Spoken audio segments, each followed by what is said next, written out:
사랑과 은혜가 풍성하신 하나님 아버지, 저희들 주님 앞에 나와 예배드립니다.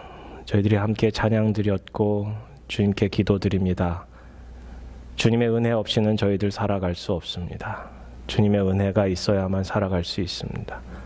저희들 그 은혜를 간구합니다. 말씀을 통해서 주시는 주님의 음성 들을 수 있도록 인도하여 주시고, 태초 전부터 시작된 그 비밀의 경륜이 저희에게 알려졌습니다. 그 놀라운 은혜를, 그 놀라운 사랑을, 그 놀라운 계획을 저희들에게 밝히 알려주셨으니 순종함으로, 기뻐함으로, 감사함으로 주님께 반응하며 세상을 바라보고 살아갈 수 있도록 인도하여 주시옵소서.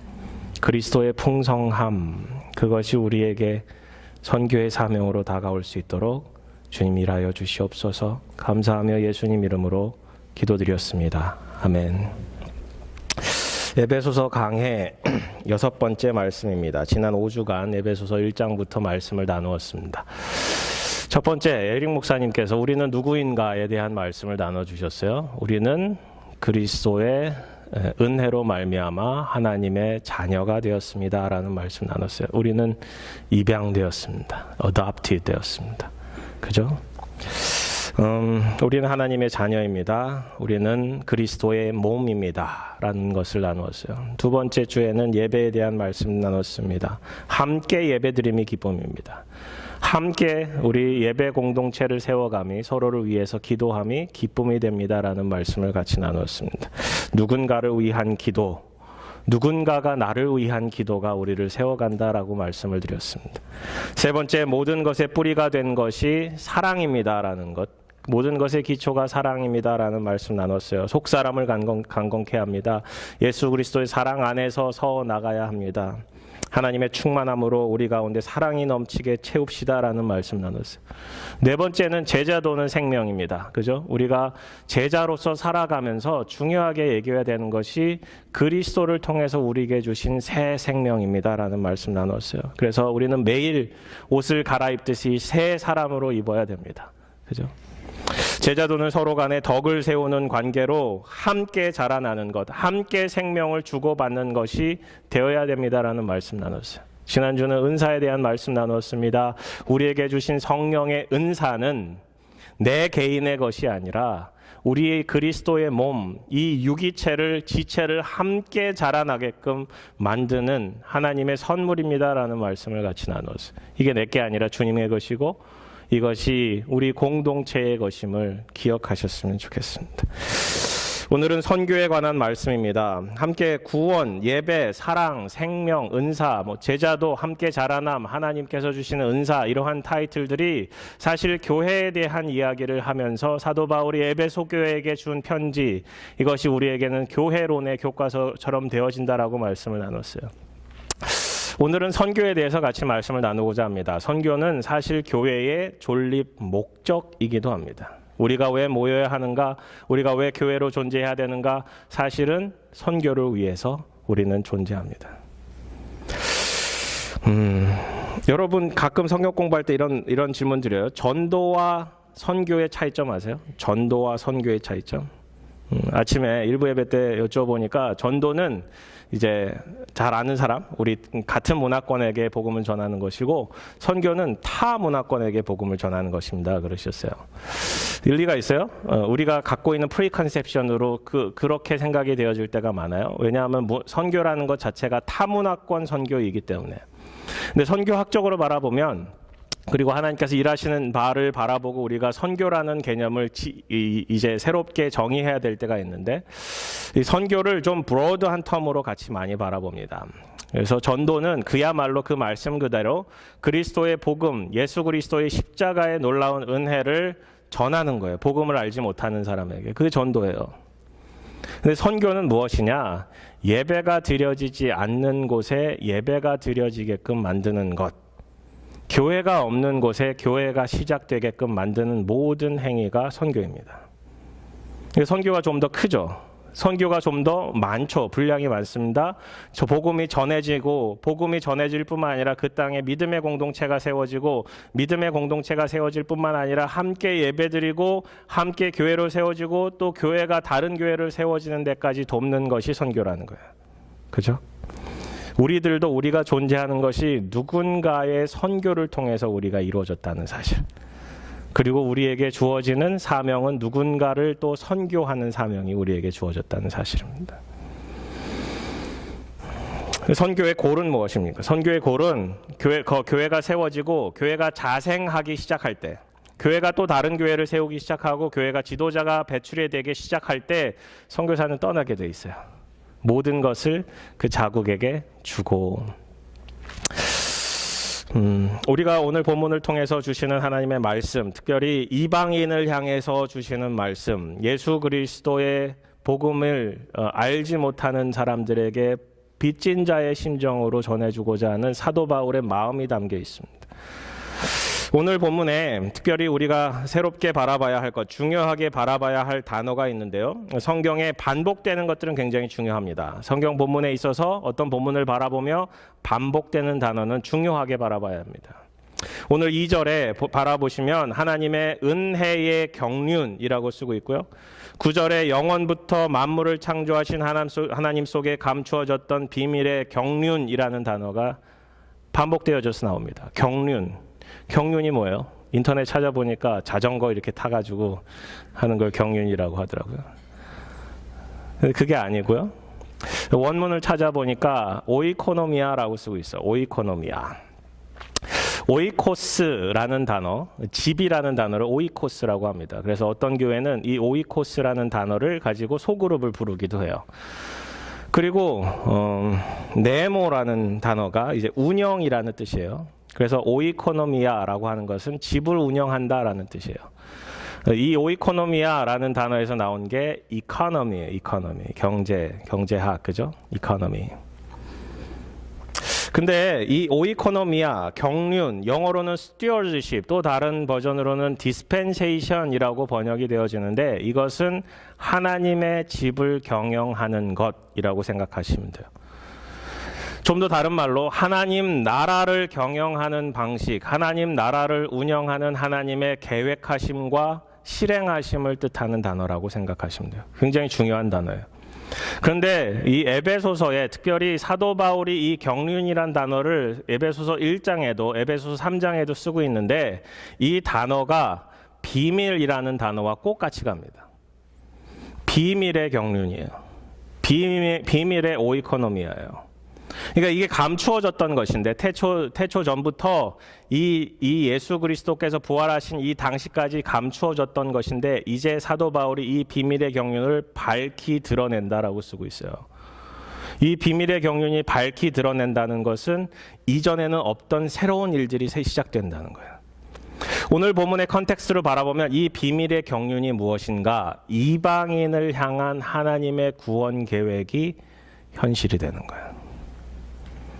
오늘 선교에 대한 말씀을 통해서 우리에게 그리스도의 풍성함이라는 주제로 같이 말씀 나눕니다. 이 선교를 위해서 우리가 질문해야 될 것들이 있습니다. 첫 번째, 그리스도의 비밀을 가졌는가에 대한 질문을 해야 합니다. 1절부터 5절까지 보시면 이러므로 그리스도 예수의 일로 너희 이방인을 위하여 갇힌 자 된 나 바울이 말하거니와 라고 쓰고 있어요. 이 이방인을 위하여 갇힌 자 되었다라고 쓰고 있습니다. I, Paul, a prisoner of Jesus Christ, on behalf of you, Gentiles. 나는 그리스도 예수의 갇힌 자인데 누구를 위하여? 이방인들을 위하여라고 쓰고 있어요. 그 당시 황제였던 네로 황제에 의해서 갇힌 게 아니라는 것입니다. 로마 사람들, 로마 군병들에 의해서 갇힌 자가 된 것이 아니라 예수 그리스도의 복음에 빚진 자로서의 삶을 살다가 그리스도 예수의 은혜에서 갇힌 자 된 것이기 때문에 나는 예수 그리스도의 갇힌 자라는 거예요. 스스로의 상황을 제한하지 않습니다. 스스로의 상황을 어렵게 바라보지 않습니다. 주님께서 주신 경륜의 하나의 흔적이라고 생각을 합니다. 그리고 감사함으로 나아가요. 그리고 본문에 읽지 않았지만 13절에 너희들 걱정하지 마세요 라고 쓰고 있어요. 걱정하지 마세요. 이게 모두 하나님의 영광을 위한 것입니다 라는 거예요. 근데 내가 갇힌 자 되었는데 누구를 위해서? 이방인들을 위해서, 이방인들을 대신하여 나는 갇힌 자 된 것입니다 라고 쓰고 있어요. 그러면서 2절에 보시면 너희를 위하여 내게 주신 하나님의 그 은혜의 경륜을 너희가 들었을 터이라. 곧 계시로 내게 비밀을 알게 하신 것은 내가 먼저 간단히 기록함과 같으니 그것을 읽으면 내가 그리스도의 비밀을 깨달은 것을 너희가 알 수 있으리라. 이 말은 내가 좀 아까 썼는데 그거 잘 들으면 비밀의 경륜을 알 수 있다는 거예요. 5절에 이제 그의 거룩한 사도들과 선지자들에게 성령으로 나타내신 것 같이 다른 세대에서는 사람의 아들들, 약속이 없던 사람들에게 알리지 않았다라는 거예요. 사도들과 선지자들에게 성령으로 나타나신 바 되어서 지금까지 말씀을 주시고 약속을 주시고 하나님의 그 구원의 경륜을 주셨는데 아직까지 나타나지 않은 그 사람의 아들들에게 이제 주님께서 보여주시기 시작하셨다라는 거예요. 이게 사실 우리들한테는 잘 다가오지 않아요. 이 말씀이 에베소 사람들에게 쓰여진 것이기 때문에, 이방인들을 향해서 쓰여진 것이기 때문에 우리들도 이방인이에요. 사실 우리를 따르게 보시면 안 돼요. 우리들도 이렇게 이방인이지만 그리스도의 복음을 우리는 만방을 위한 복음으로 받아들였기 때문에 이게 낯설지 않아요. 당시 복음이 유대인에게만 제한되었다라고 믿고 있던 유대인들, 특별히 이 예수 그리스도를 메시아로 믿지 않던 이 유대인들은 그렇게 전하고 있는 사도 바울이 너무 미웠던 거예요. 사도 바울을 감옥에 가두게 한 것은 사실 유대인들입니다. 그런데 이 사도 바울에게 이 비밀이 무엇이냐, 이 비밀의 계시가 무엇이냐, 이것은 하나님께서 주시는 복음의 역사가 유대인뿐만 아니라 모든 이방인들에게, 만방에게 전파되어야 한다라는 이 사실이에요. 이 복음이 누군가의 것이 아니라 내 것이 되는 거예요. 이 복음이 누군가의 것이 아니라 우리 것이 된다라는 사실을 알려주는 거예요.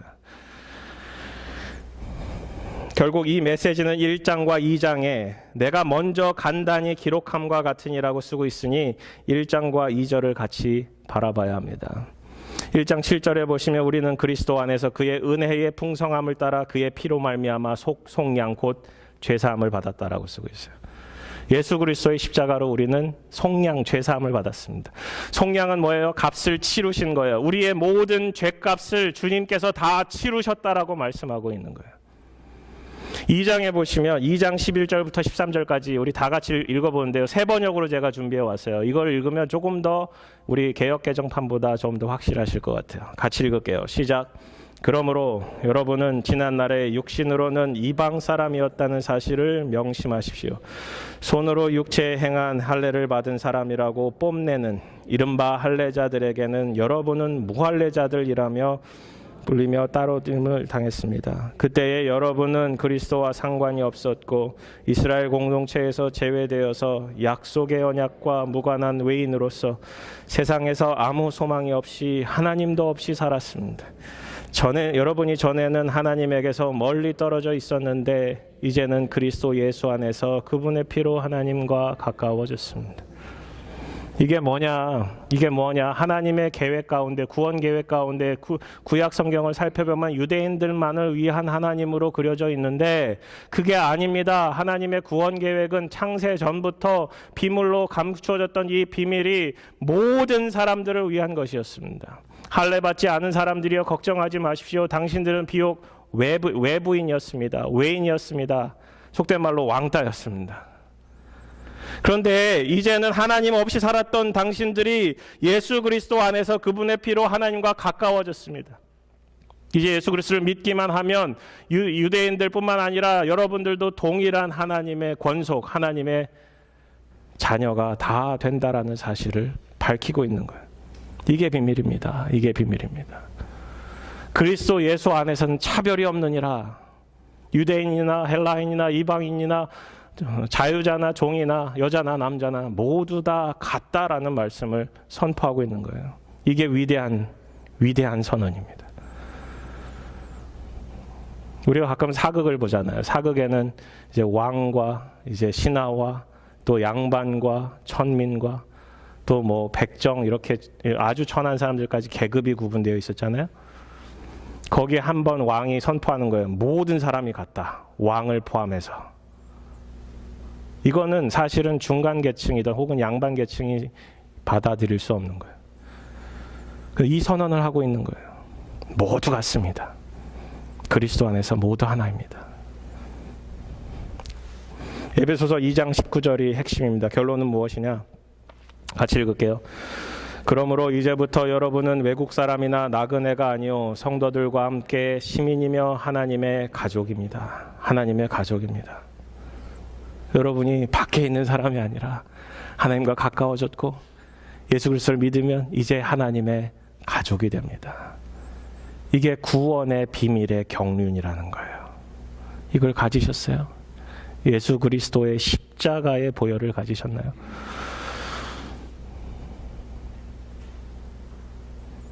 천사장이었던 루시퍼의 타락, 사단으로 말미암아 첫 인류였던 아담과 하와가 하나님의 말씀에 불순종하여 하나님께 나아갈 수 없는 그 죄, 하나님 마음에 두기를 거부한 것이 우리의 죄의 근원입니다. 그 죄의 근원을 하나님께서 사람이 되어주셔서 우리를 위해서 십자가에 달리심으로 모든 죄값을 치르신 거예요.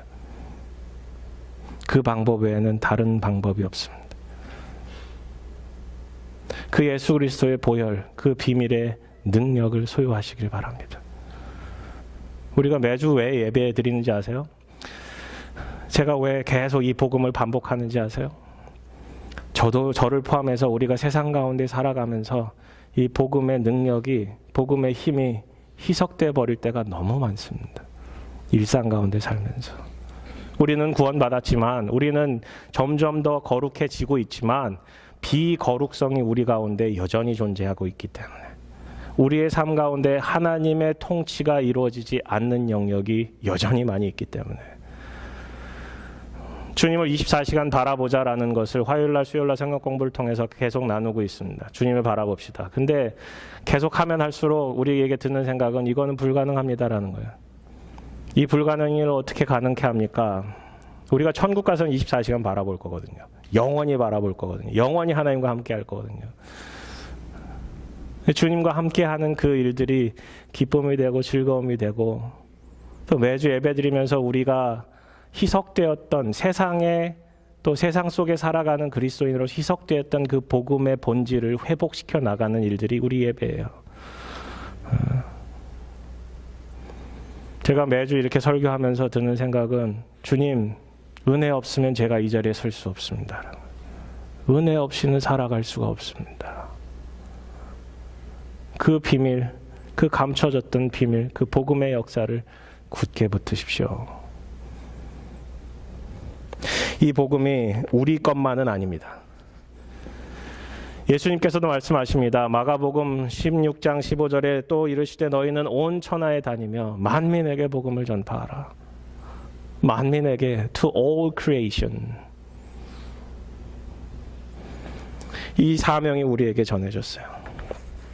그래서 두 번째 6절 7절 보시면 여기서 멈추지 않아요. 비밀을 맡은 자로서 비밀이 우리에게 주어진 것으로 끝나는 것이 아니라 우리가 어떤 사람이 되어가는가 이 3단계로 설명하고 있는데 6절에 보시면 이는 이방인들이 복음으로 말미암아 그리스도 예수 안에서 함께 상속자가 되고 함께 지체가 되고 함께 약속에 참여하는 자가 됨이라. 이 복음을 위하여 그의 능력이 역사하는 대로 내게 주신 하나님의 은혜의 선물을 따라 내가 일꾼이 되었노라 라고 선언하고 있습니다. 결국 선교는 복음을 전파할 뿐만 아니라 믿지 않는 사람들로 하여금 복음으로 말미암아 예수 안에서 함께 상속자가 되고 함께 지체가 되고 함께 약속에 참여하는 자가 된다라는 거예요. 이걸 어떤 분은 구원의 3단계 칭의, 성화, 영화, 의롭다 칭함을 받는다, 점점 거룩해진다, 결국 그리스도와 함께 영화로워진다, 영광을 받는다라는 이 구원의 3단계로 설명할 수가 있어요. 함께 상속자가 된다라는 것은 무엇입니까? 우리가 하나님의 아들로서 하나님 나라를 상속받는 거예요. 하나님 나라가 우리 가운데 주어지는 거예요. 우리 로마서 8장 17절 같이 읽어볼까요? 로마서 8장 17절 시작. 자녀이면 또한 상속자 곧 하나님의 상속자요 그리스도와 함께한 상속자니 우리가 그와 함께 영광을 받기 위하여 고난도 함께 받아야 할 것이니라. 우리에게 영광이 주어져요. 그리스도와 함께한 상속자라고 선언해주고 있어요. 하나님 나라를 받을 그 영광이 우리에게 주어졌습니다. 상속자는 법적 상속자입니다. 성령께서 우리를 예수 그리스도를 믿고 영접한 주님의 자녀로 만드십니다. 영접하는 자 곧 그의 이름을 믿는 자들에게는 하나님의 자녀가 되는 권세를 주셨다 말씀하고 있습니다. 예수 그리스도를 믿기로 결단하고 그분을 주님으로 영접하면 거듭난다 말씀합니다. 우리가 침례식을 주잖아요. 침례식. 이것을 제가 곰곰이 생각해 보니까 침례식이 왜 필요한가? 우리 결혼에 좀 비유가 가능해질 것 같아요. 남자와 여자가 이제 결혼하기로 약속하고 결혼식을 올리기로 합니다. 사실 결혼식이 필요하진 않아요. 그죠? 결혼을 하는 데 있어서 결혼식이 필요하진 않아요. 남녀가 결정하고 레지스터하고 우리 함께 살자 그러고 약속하면 돼요. 근데 친지들도 모으고 우리 친구들도 모으고 가족들도 다 모아서 결혼식을 올립니다. 그리고 약속합니다. 우리 이러한 혼인의 서약을 하기로 결정합니다. 주변 사람들에게 다 알려주는 거예요. 우리가 예수 그리스도로 거듭나고 나서 이제 침례식을 행합니다. 침례식이 이제 구원에 꼭 필요한 건 아니에요. 그런데 내가 그리스도와 함께 죽고 그리스도와 함께 산다라는 이 고백이 우리 교회 지체들에게 만방에 알리는 거예요. 제가 이렇게 살겠습니다. 그 교회는 그를 지체로 받아주는 거예요. 당신이 이제 우리 교회 한 지체가 되었습니다. 형제 자매가 되었습니다. 그 침례식은 필요합니다. 복음이 증거되는 곳에 성령께서 하나님의 상속자로 거듭나게끔 만들어주는 이 과정, 우리에게 반드시 필요합니다. 그 두 번째는 이 지체가 되어가는 거예요. 하나의 교회를 세워가는 거예요. 서로 한 몸 공동체가 세워지는 거예요. 누군가 아프면 같이 아파하고 누군가 즐거워하면 같이 즐거워하는 그 유기적 공동체를 세워가는 것입니다. 고린도전서 12장 27절에는 말합니다. 너희는 그리스도의 몸이요 너희는 지체의 각 부분이라. 에베소서 1장에도 말합니다. 교회는 그리스도의 몸이요 우리가 지체가 되어 만물 안에 만물을 충만케 하시는 이의 충만함을 세워갑니다. 이게 어려운 말인데요. 좀 이따 설명을 같이 드릴게요. 여기서 중요한 것은 지체가 되어 간다는 것이 이방인들도 함께 지체가 되어 간다는 거예요. 여기에 차별이 없다라는 거예요. 근데 실제로 교회를 하다 보면, 사역을 하다 보면, 선교를 하다 보면 이 이방인들, 예수를 믿지 않을 뿐만 아니라 문화적으로 다르고 언어가 다른 사람들이 함께 지체가 되어가는 것이 쉽지 않은 일이에요.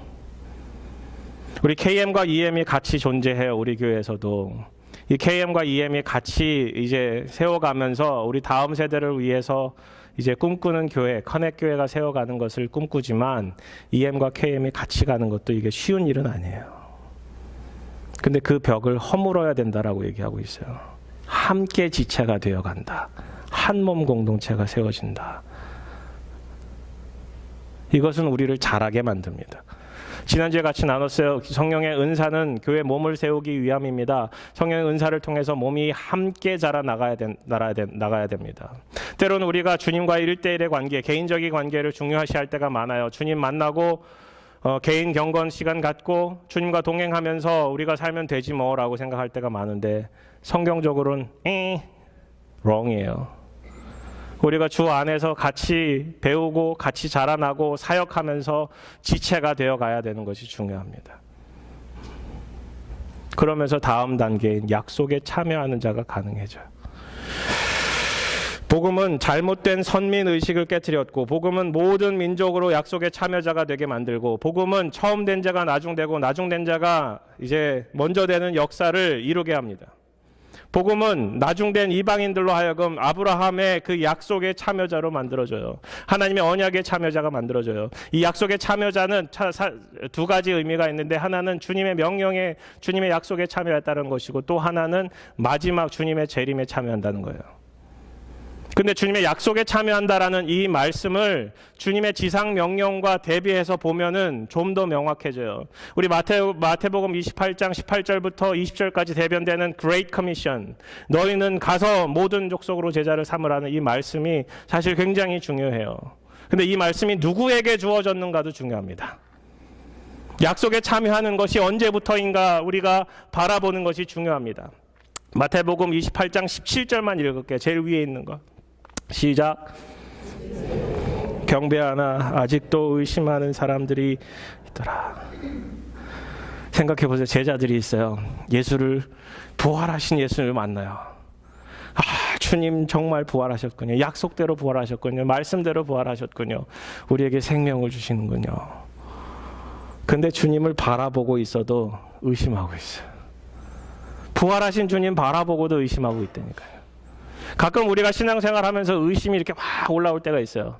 진짠가? 그죠? 없으세요? 있으세요?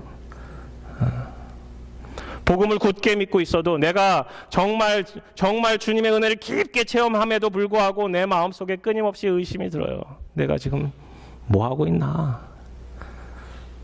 제자들도 그랬어요. 주님을 배웠고 경배하나 의심하는 자들도 있었어요. 근데 예수님께서 생각해 보세요. 예수님께서 말씀하시는데 그 중에 믿음이 있는 사람만 이렇게 쫙 부르셔가지고 너희들 잘 들어. 그리고 주님께서 그레이트 커미션 주신 게 아니에요. 그죠? 의심하고 있는 그들을 향해서 그레이트 커미션을 주시고 있는 거예요. 저는 이 말씀이 얼마나 위대한지. 때로는 우리가 생각해요. 믿음이 좀 있어야 선교도 하는 거 아니에요? 좀 헌신하기 위해서는 좀 자라나야 되는 거 아니에요? 근데 교회 사역 실제적으로 바라보면 초신자가 전도 제일 많이 해요. 그죠? 교회에 나오신 지 얼마 안 되신 분이 막 데리고 와요.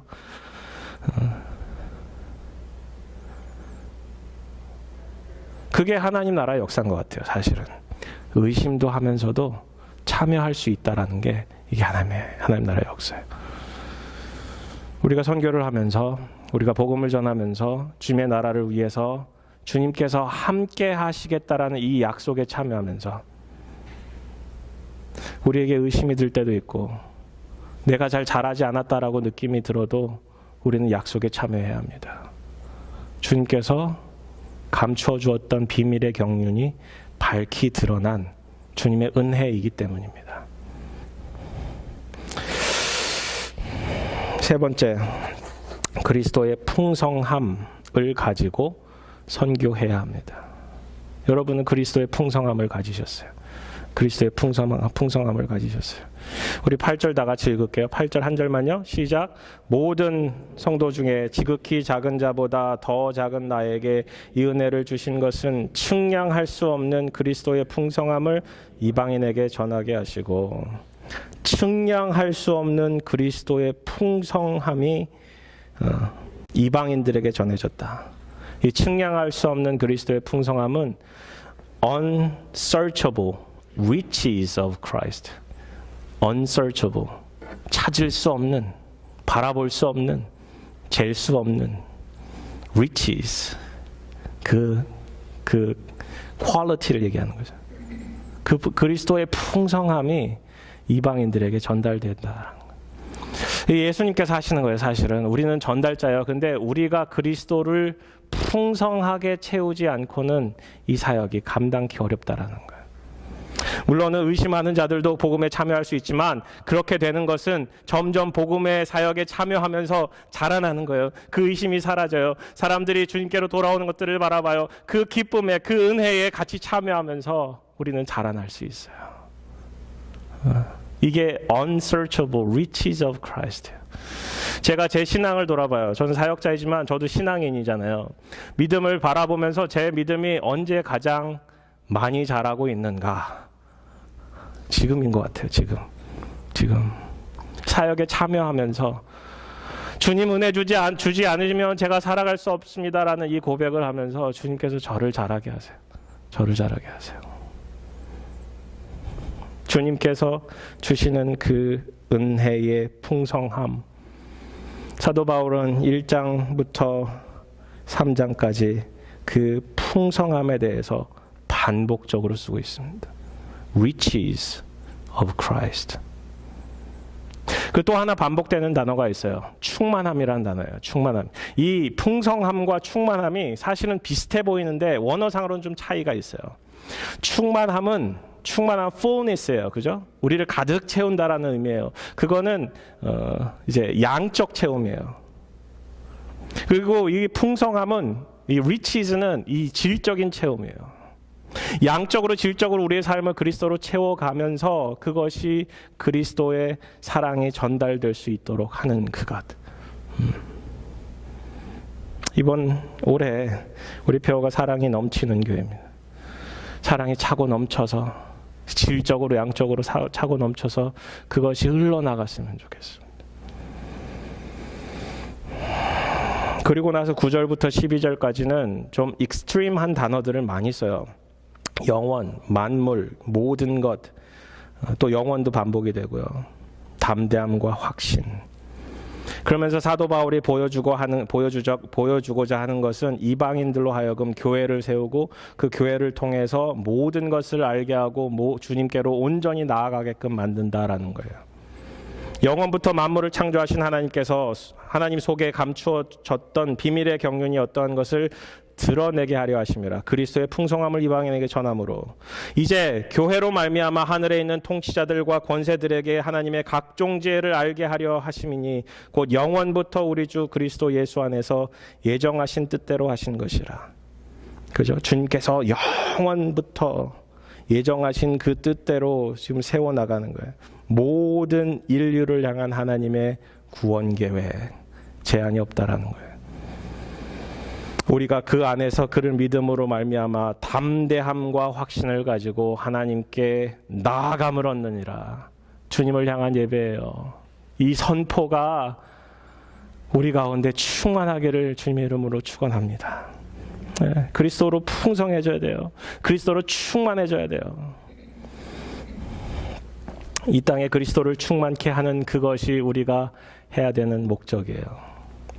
선교는 왜 해야 할까요? 선교는 그 땅에 교회가 없기 때문에 합니다. 선교는 왜 해야 할까요? 그 땅에 하나님을 예배하는 사람들이 없어서 우리는 선교를 해야 합니다.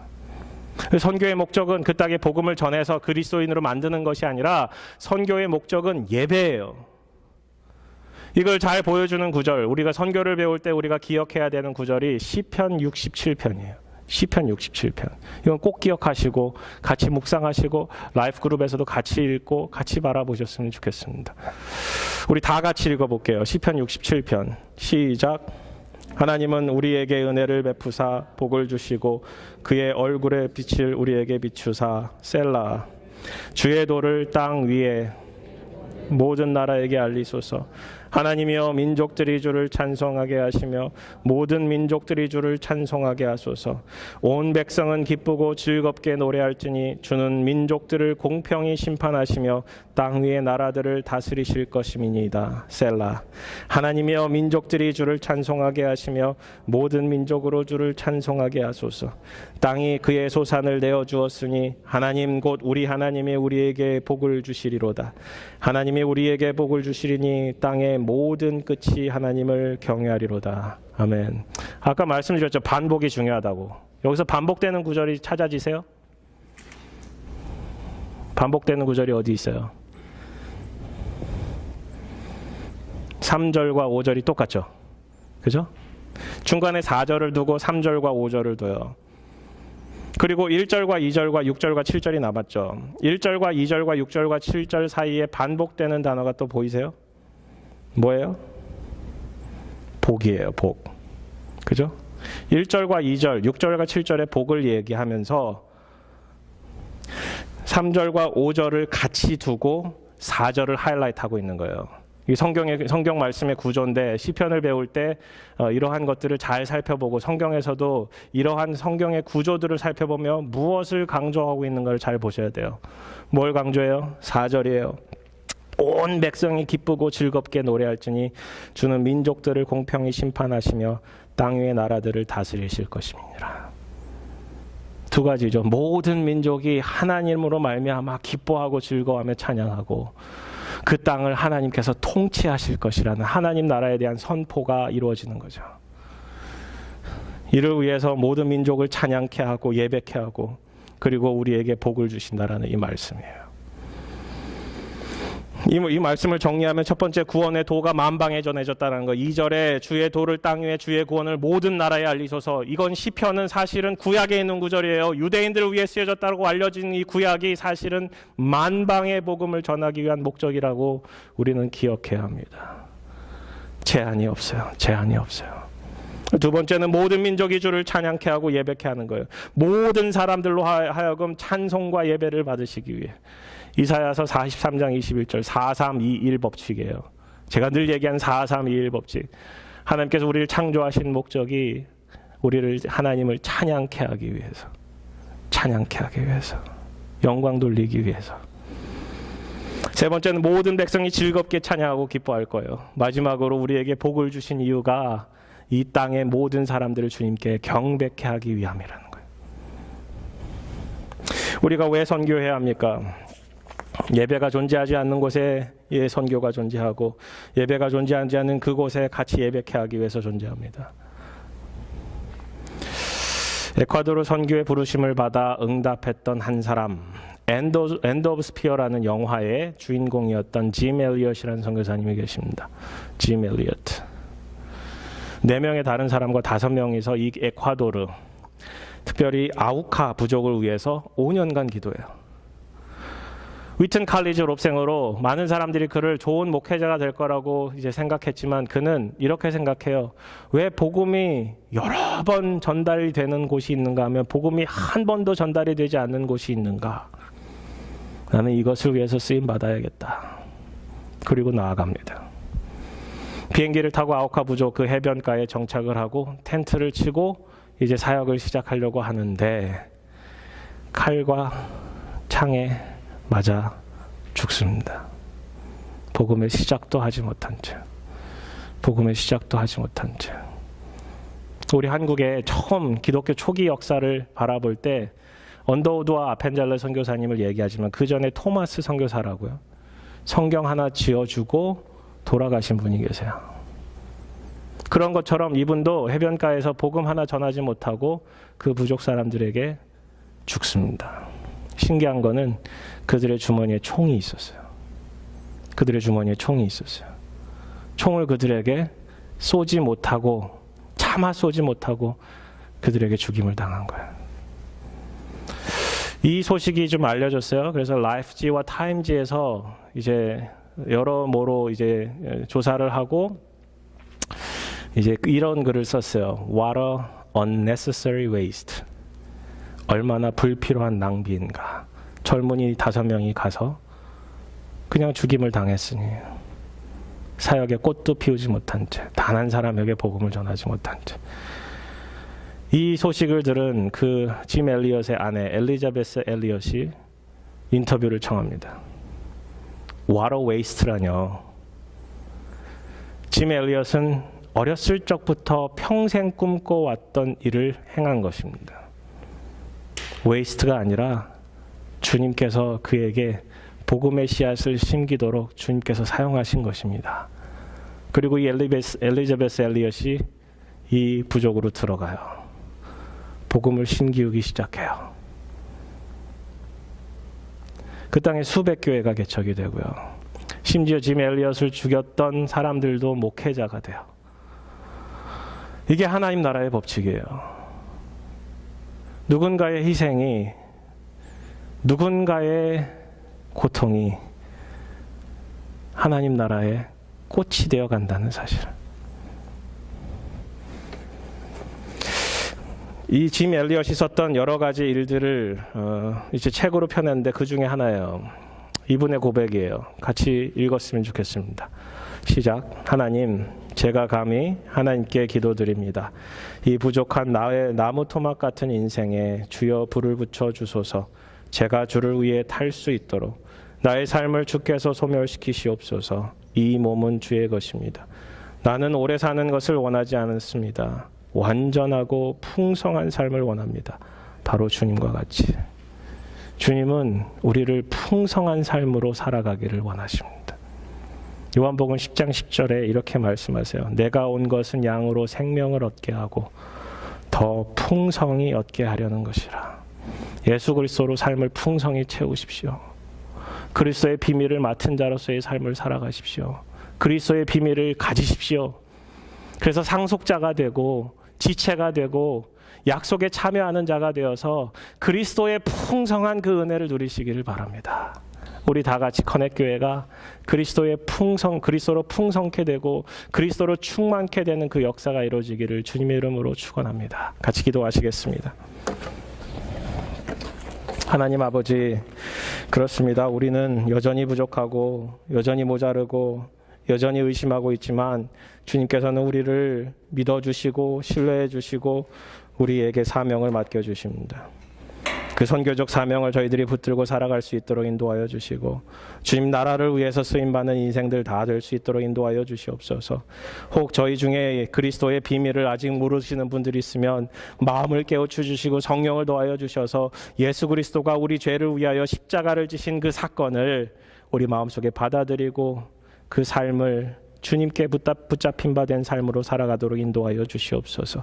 우리가 하나님 나라를 받는 상속자로 함께 지체가 됨으로 함께 주님의 약속에 참여함으로 우리 모두가 성령의 충만함을 덧입는 그리스도로 충만케 되는 그 역사를 이루게 인도하여 주시옵소서. 감사하며 이 모든 말씀 예수님 이름으로 기도드렸습니다. 아멘.